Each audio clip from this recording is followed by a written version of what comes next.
Bon anniversaire.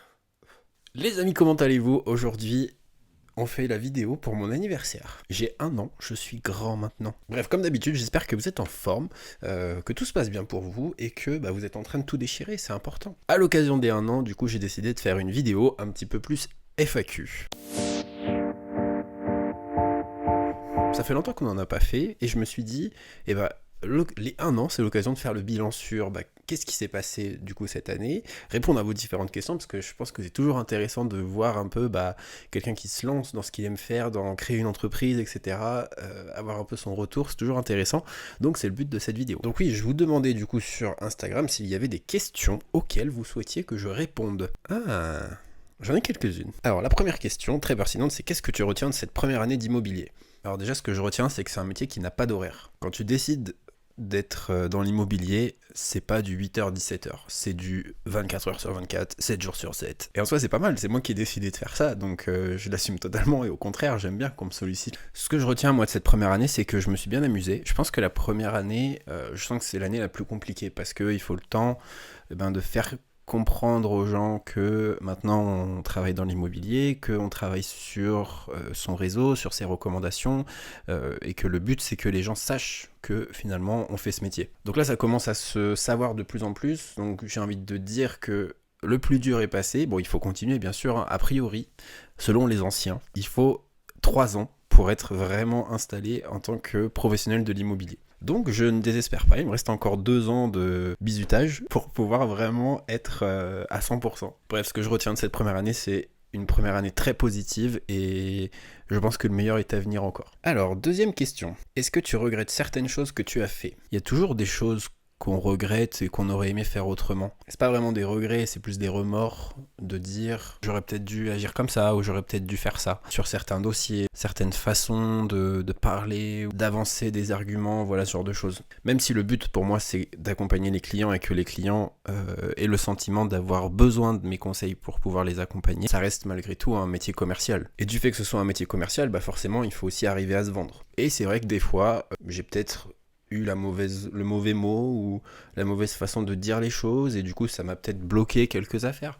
Mais j'ai envie de dire, tant que on apprend de ses erreurs, on fait que s'améliorer. J'ai pas eu le sentiment d'avoir une situation qui arrivait tout le temps, qui était récurrente et où du coup je me disais merde mais ça j'y arrive pas et tout, j'y arriverai jamais. Non, à chaque fois que j'ai eu l'impression de m'être trompé et d'avoir fait quelque chose mal, j'ai toujours pris le temps de essayer de comprendre pourquoi est-ce que je le faisais mal et comment est-ce que je peux faire pour que ça n'arrive plus. Donc j'ai envie de dire que les erreurs font partie du parcours et que soit je réussis, soit j'apprends. Quelle est la chose dont tu es le plus fier? La chose dont je suis le plus fier sur cette année, je pense que c'est la partie digitale. Je pense que c'est le fait d'avoir réussi à créer une communauté à laquelle vous faites partie aujourd'hui, mais d'avoir réussi à fédérer les gens autour de l'immobilier. Parce que c'est vrai que on a souvent cette image que l'immobilier c'est compliqué, l'immobilier c'est destiné à des gros portefeuilles, à des personnes qui ont beaucoup d'argent, alors que pas du tout en fait. L'immobilier c'est vraiment quelque chose qui est à la portée de tous,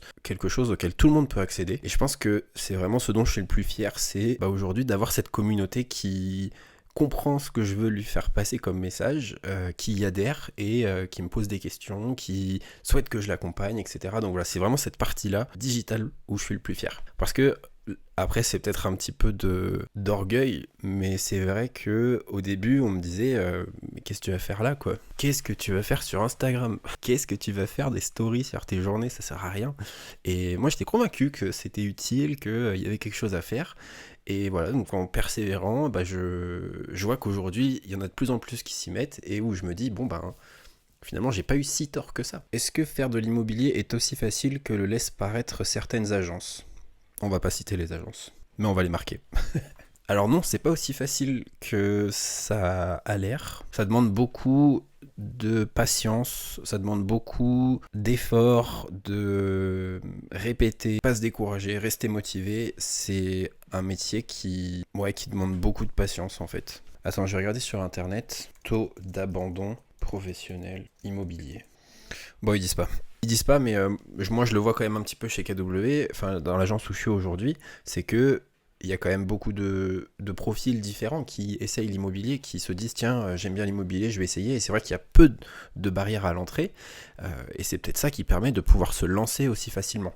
Ce qui en soi peut être une bonne chose, puisque c'est ouvert à tous, mais qui peut aussi être une mauvaise chose, mais ça c'est un autre débat, dans le sens où finalement il y a un petit peu de tout, il y a un peu de tous les professionnels. Mais encore une fois, c'est pas plus mal, puisque ça ouvre la porte, du coup, à ce métier, à beaucoup de profils, ce qui est, je trouve, en tout cas, une très bonne chose, mais qui, je pense, devrait peut-être être un peu régulé. Bref, est-ce que l'immobilier, c'est aussi facile ? Non, c'est pas facile, et les chiffres que je n'ai pas trouvés l'attestent, mais il y a beaucoup de gens qui arrêtent au bout d'1 an ou 2 ans parce que ils n'y arrivent pas, parce qu'il n'y a rien qui rentre, parce que peut-être que financièrement c'est compliqué, donc non, c'est pas si facile que ça. Question suivante, qu'est-ce que tu conseilles à quelqu'un qui veut commencer le métier d'agent immobilier ? Je lui conseille 2 choses. La première chose que je lui conseille, c'est financièrement. Je lui conseille d'avoir un matelas de sécurité, je pense, de 2 ans. Je pense qu'il faut avoir l'équivalent de 2 ans de salaire sur ses comptes pour pouvoir être serein dans son activité.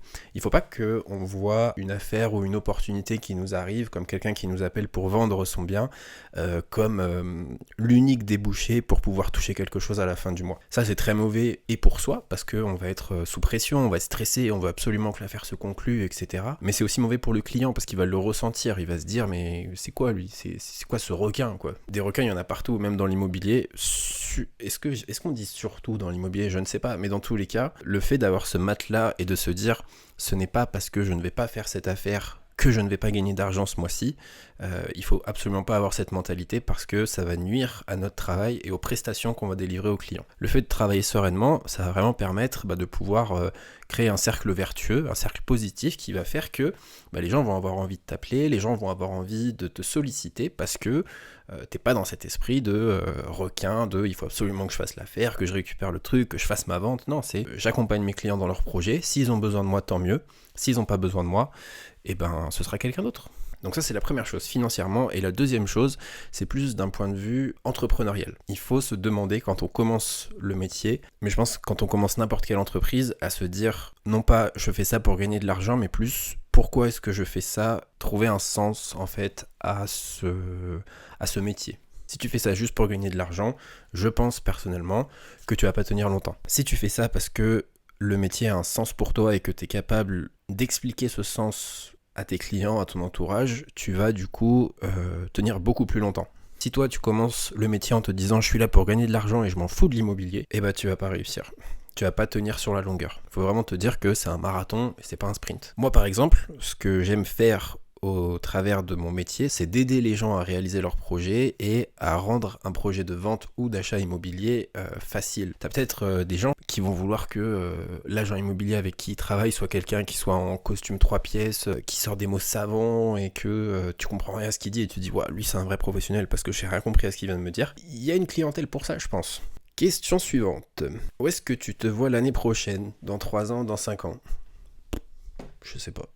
Non, bon alors ce qui est sûr, c'est que l'année prochaine, je quitte le cocon familial. Professionnellement, je continue sur la même veine que la première année, donc c'est-à-dire que je vais continuer à développer mon activité. Je vous en dis un peu plus après. Et dans 3 ans, dans 5 ans, j'en parlais déjà dans d'autres vidéos, mais moi l'objectif c'est vraiment d'avoir une équipe, de créer quelque chose qui me ressemble. Donc ça, à voir comment, mais c'est à prévoir. J'aimerais bien aussi pouvoir acheter mon chez-moi, avoir une belle voiture, un chien. Non, pas de chien. Je suis pas prêt. Et puis voilà, après je pense que c'est comme tout, il y a un cercle vertueux, il faut y aller pas à pas. Je pense que j'ai besoin de me réaliser aussi professionnellement pour pouvoir un peu rayonner finalement et que le reste vienne naturellement finalement. Je pense qu'il faut pas trop forcer le destin, il faut plus y aller pas à pas et se dire aujourd'hui je suis concentré là-dessus et on continue. On va faire une dernière question. Quels sont tes objectifs pour cette 2e année d'activité ? Question très intéressante. Alors, mes objectifs pour cette 2e année, c'est très simple. J'ai un niveau de chiffre d'affaires que j'attends sur mon activité, que je vais essayer de faire. Mais c'est pas tout. Moi, ce que je veux, c'est encore améliorer l'expérience client que je délivre. C'est d'incorporer encore plus le digital dans mon activité. Aujourd'hui, on fait des choses qui sont super au niveau du contenu, au niveau d'Instagram, au niveau des guides qu'on propose pour pouvoir acheter, pour pouvoir vendre. Mais je veux qu'on aille encore plus loin. Donc ça, c'est aussi un axe pour l'année prochaine parce que, en fait, aujourd'hui, il y en a de plus en plus qui se lancent sur le digital, de confrères de l'immobilier. Et moi, j'ai envie de garder ce train d'avance, d'aller aller toujours un peu plus loin, donc c'est le but sur cette prochaine année, de continuer à développer cet axe. Un autre objectif, ça va être de continuer à rencontrer de nouvelles personnes, continuer à rencontrer des gens, continuer à développer son réseau, parce que moi c'est comme ça que je fonctionne, donc voilà. Et puis surtout, mon objectif principal pour cette deuxième année, c'est de continuer à kiffer, de continuer à aimer ce que je fais. Je ne veux pas me mettre la pression sur quoi que ce soit, je veux continuer à aimer ce que je fais. Donc voilà, est-ce que c'est suffisant comme objectif? Je pense. Bref les amis, j'espère que cette vidéo vous a plu, que j'ai pu répondre à vos questions. Je suis très content de cette première année. On vient de souffler du coup la première bougie. J'espère que vous serez là quand on soufflera la deuxième. On se retrouve du coup dès dimanche prochain pour une prochaine vidéo. D'ici là, prenez bien soin de vous et je vous dis à bientôt. Ciao.